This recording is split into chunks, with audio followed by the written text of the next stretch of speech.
So প্রথম ম্যাচে জিম্বাবুয়ের এগেনস্টে একটা সহজ জয়ই পেল ভারত। বুকটা তো শুরুতে ধুকপুক করছিল যে কি হয় কি হয়, কারণ আয়ারল্যান্ডের কাছে ইংল্যান্ডের কাছে যেভাবে হেরেছিল, তো সেরকম কিছুই হয়নি, একদম কমফোর্টেবল ভাবে উইন। প্রথমেই জিম্বাবুয়ে ব্যাট কেড়ে নেমে 125 রান করে, প্রথমে জিম্বাবুয়ের ব্যাট ছিল, এবং তারপরে 125 রানের মধ্যে আমাদের মায়াঙ্ক যাদব আর প্রিন্স যাদব দুজন দুটো দুটো করে উইকেট নেয়, এবং প্রত্যেকেই ওভারঅল ভালো বল করেছে, এবং পাওয়ার প্লেতেই মোটামুটি খেলার ওদের কোমর ভেঙে দিয়েছিল।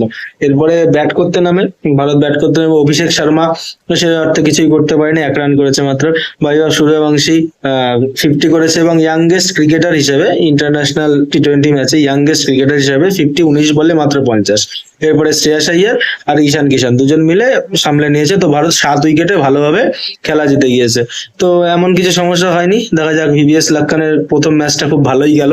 এবার 25 তারিখ 26 তারিখে দেখা যাক কি হয়। তো অ্যানালিসিস আর এমন কিছু করার নেই, এইটুকু ইনফরমেশন দেওয়ার ছিল। Thank you.